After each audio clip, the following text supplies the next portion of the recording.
Have you ever met someone on an online dating site and thought, wow, this guy is perfect for me, or she is simply amazing, only to find out they were hiding a deep, dark secret? They plan to vote for Hillary. FreedomLovers.us was created for singles who want to exchange ideas and who love for freedom. People who are looking for solutions to create and defend freedom in the real world, and at the same time, getting that once-in-a-lifetime chance to find their true soulmate. Whether you are interested in meeting your soulmate, making new friends, networking, or hanging out with that like-minded liberty lover, visit freedomlovers.us. It's the first free dating site and community. So patriots, don't waste your time with other dating sites. freedomlovers.us is the place where like-minded singles really click. Here we go, guys. You're listening to Love, Guns, and Freedom with Luca Zanna on K-Talks 1340 AM and on United States.FM network. Final hour, the hour about love. You know, last week we had a nice little recipe, then we shared interesting story of compassion and voluntarism about an organization. This hour is about humanity. You know, that's the way I want to call it love, but everything can be love. When you feel something, when you want to do something good, when you want to be a human being, okay? And there, of course, there is a dark side of human being, but there's also a good side. I believe that. That, for me, can be called love. And one of the things I really want to consider love is do not leave behind people or other human beings that I believe in my deepness of my heart that done nothing wrong. And of course, you know, this is my opinion. You know, the court of law will prove or not what I'm thinking, but that's another story. I still believe that because I was there. I met the man and more than one, and also the women. And regardless, at this point, things are in motion, and I want to go specific to the situation. You know, the 2014, the Nevada standoff, they want to call it. It was a peaceful protest and became a standoff when the BLM or federal agents started to point loaded guns at mostly unarmed American citizens who were protesting peacefully in the middle of the desert. That's pretty much because Mr. Bundy, he was standing his, you know, for whatever, now we don't want to go there, but the point is he was standing for his basic rights to grace without paying the fees to this unconstitutional agency called the BLM. Now, to the specific, there are different people that right now they're rotting in prison waiting for real federal jail, federal prison, excuse me. And for many things that everybody has a different situation.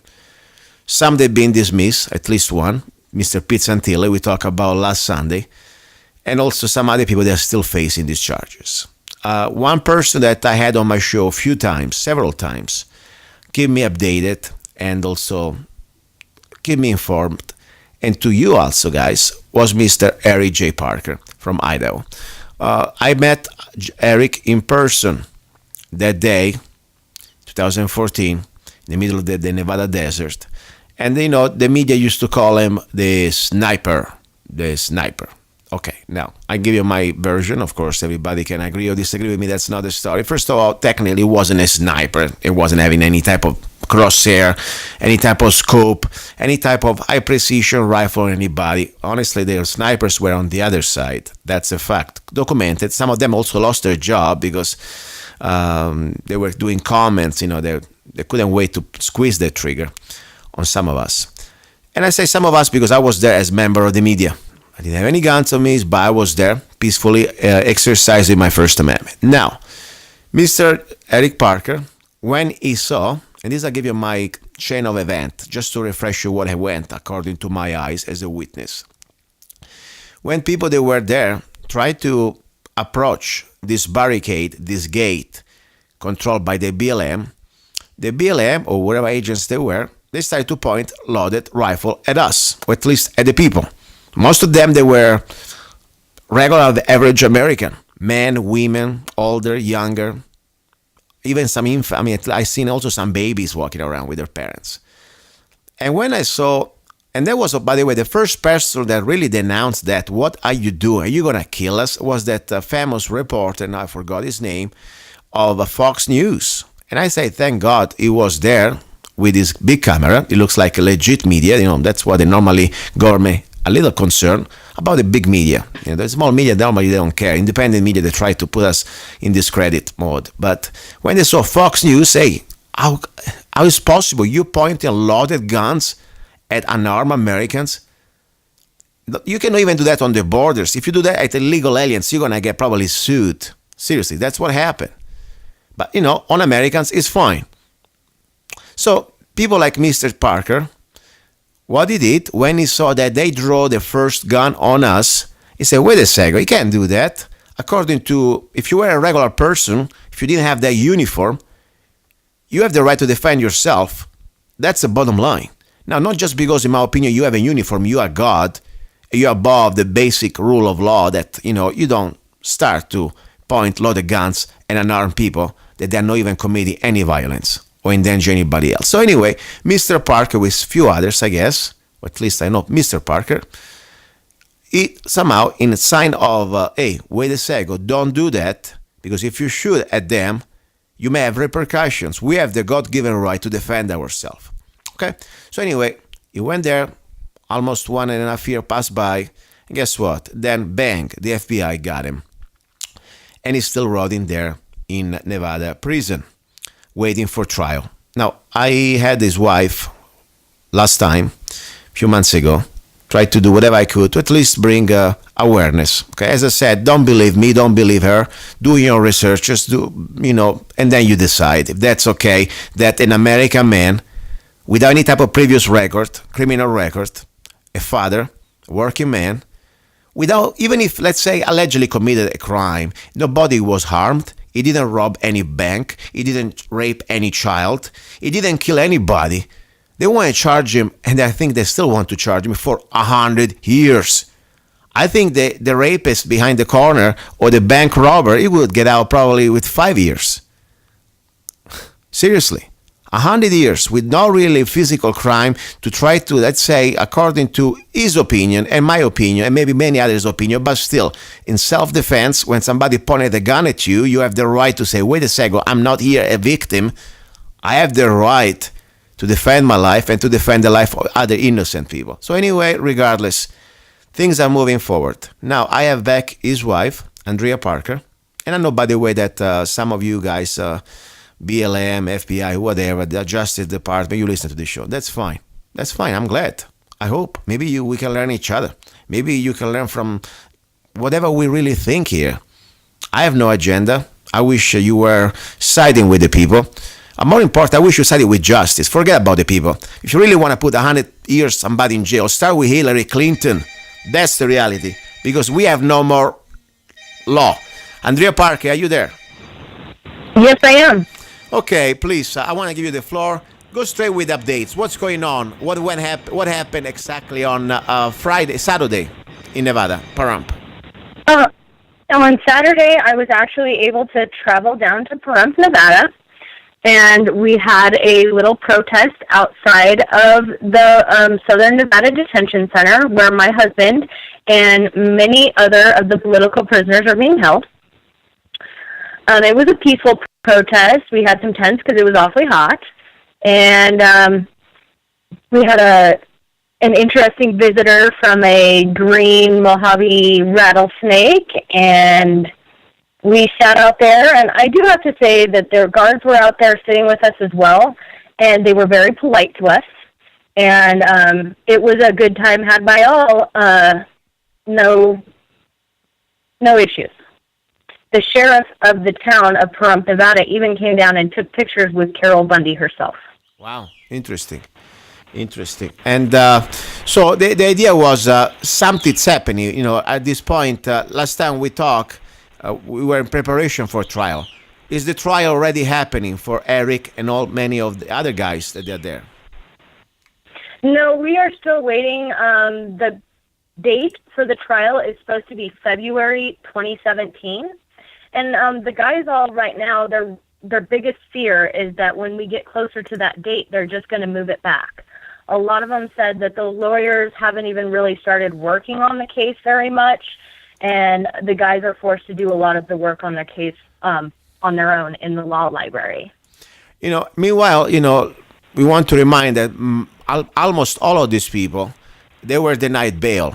And of course, there are different cases. There are the situation with Nevada, with the Bundy standoff, and then of course there was the Oregon.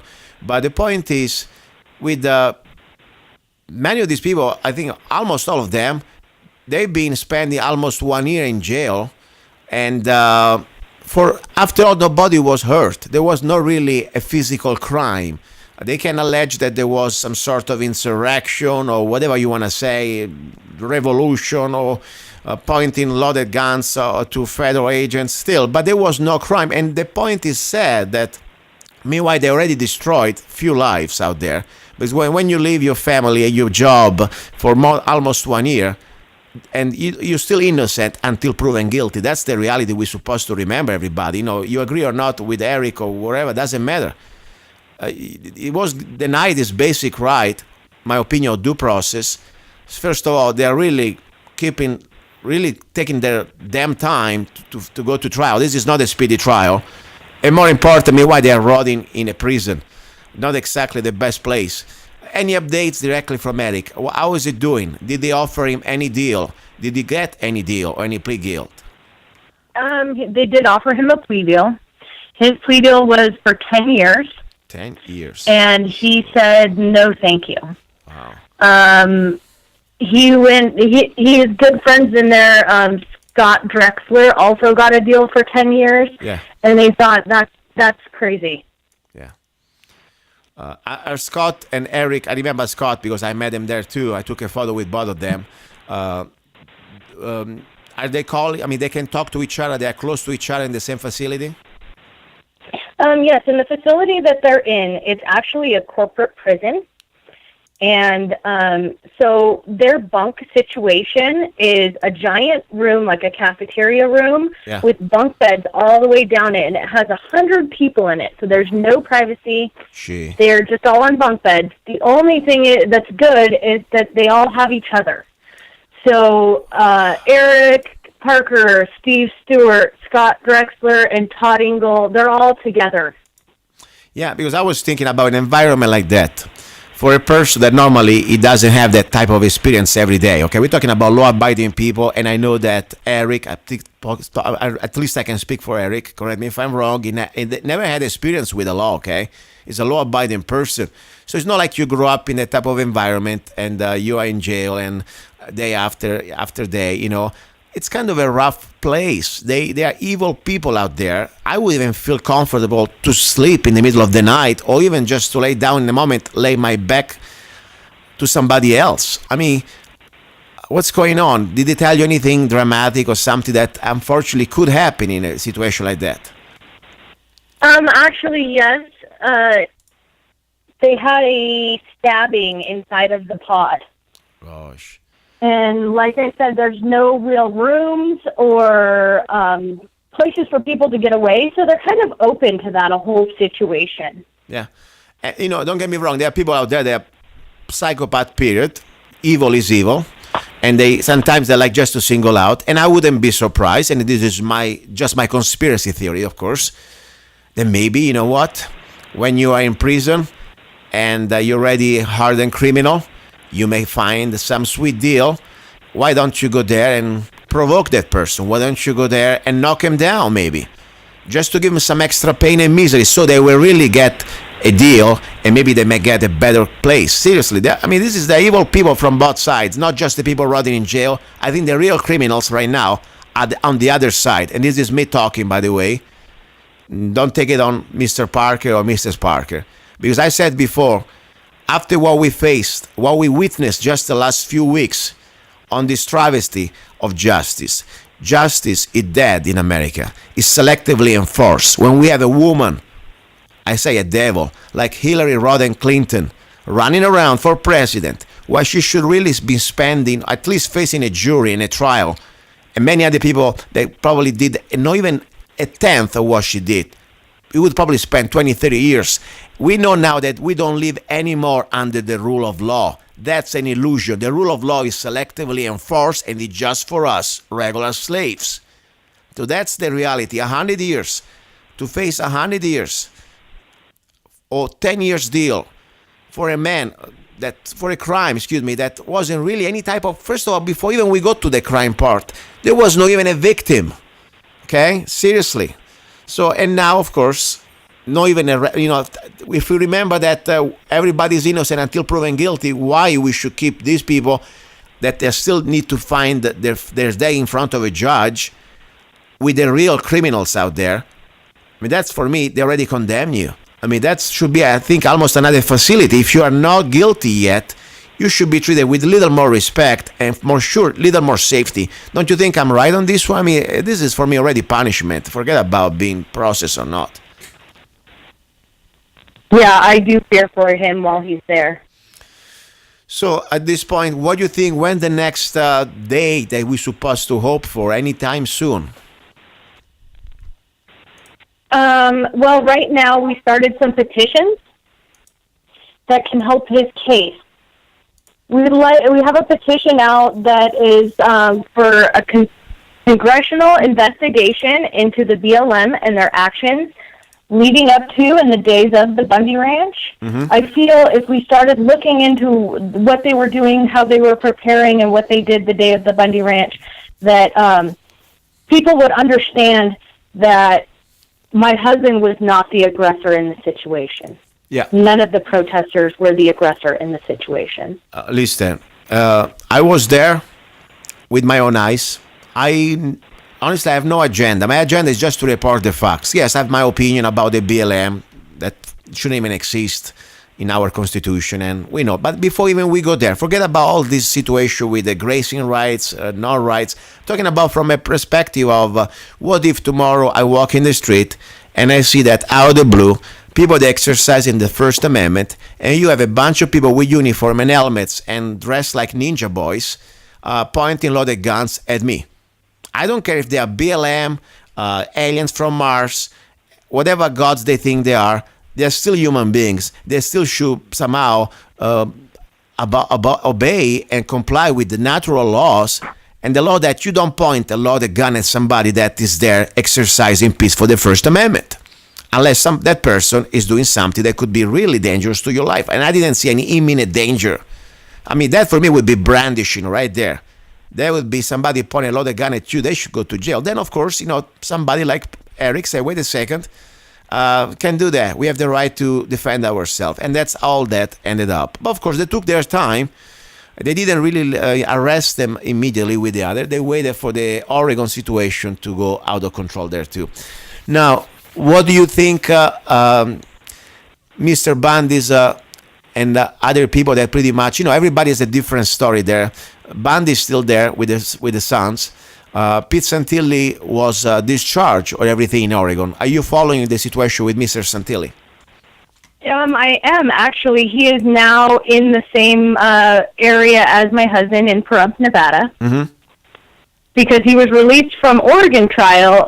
They dropped the charges there, and he's waiting in Nevada to see what is going to happen there. And, for him already, 1 year of his life, 8 months of his life gone. And like for Eric, how many months already Eric has been in prison? About 7 to 8 months. Okay. And what if, and I pray, of course, they say, sorry, we were wrong. Like for Mr. Pete Santilli, all charges are dismissed. I mean, who's going to pay you back your time, your life, the time that, the hardship you had, your kids, they couldn't see their father. I mean, this is something, as I said, they could have done this in the right way, according to our Bill of Rights, the basic due process. Say, you know what, stay home, pay a bill, and we monitor you, whatever, and you have your day in court. Meanwhile, your life keeps going. That's what I think we should have done the right way. And I really believe if your husband, was probably, I don't know, somebody from maybe Yemen or some Muslim out there, probably they would have given more rights. And this is my opinion, of course. But this is the way it's been working lately. The average American, Christian, white man believes in the Constitution is treated worse than worse than a terrorist from Al-Qaeda or whatever. That's the point. They treat us worse than the terrorists. That's the reality. Anything you want to say? Anything you can ask for help? I know you need help. I mean, it's normal. I mean, you still live, first of all, in the same home, or you lost your home? Sorry to be brutal. I am able to make it, and I've stayed in my home. Thanks to the support that's been coming from everyone. That's great. I mean, at least that. That's why this is the hour about love. As I said, it's how can you really say, okay, I don't care. How you can say that when it's happening to somebody that is our fellow human, fellow American, and especially after you learn the story, I invite you to learn more about it. That's all I can say. I'm not here to tell you I'm right or you're wrong or whatever. All I know, let's go with facts. Nobody got hurt. There was no real violence crime. There was no crime in my opinion, but that's another story. Nobody got hurt. Nobody got robbed. And this man is facing 100 years in prison, federal prison. Okay, not even the worst scumbag out there, somebody that raped a child, could face that. Seriously. All right, Lisa, I want to give you the floor to say how people can reach you if they want to support you, if you have a Facebook page or whatever, email, and whatever we can do to support you directly. As I said, I rather to know that people can contact you directly. I don't like to have middle sources. If people wants to help you out, how can they help you out? We do have a Facebook page, Guilty Until Proven Innocent, and I have a PayPal, Andrea Parker at rocketmail.com. Mm-hmm. There's a few fundraising sites, and they're all on the Facebook page, and I can send links. And I just want to say, don't forget about everyone else in there, because Eric was, he was the big picture. But there's a lot of other guys. There's 4 from Idaho. There's Scott Drexler, Steven Stewart, Todd Engel, and Eric Parker. And they're all in there, and they're, just missing every part of their family's life. My husband has already missed my daughter's first day of school and my son's 10th birthday, and wow. It kills him. And even when I get to visit him, and, it's only been twice in the 8 months that I've been able to get down and visit him, and this last weekend was one of those times, we get to visit on a TV screen, and it's blurry. You can't really hardly see him. It is worth it to me, but if only we could have contact at some time before a year goes by. No, I understand. And by the way, this is not a place to talk about private prison, but that's another story too that we should never forget. That's become like complete fascism, in my opinion, when you have now a profit corporation. And by the way, I'm all for profit. I'm all for private corporations. I don't believe in government that should do much. But one of the few things the government should do is administer justice. Because when justice become a business, guess what? We are the customers. And they need customers. They need customers, 90% occupancy. Otherwise, they will sue the state. That's the scary, type of system that now we are creating with private prisons. It's like completely a monster that is feeding on us. And he wants bigger and bigger. He wants to get bigger and bigger, and he needs more and more customers. So you will see it's all not by accident that people now, they're waiting and rotting in jail.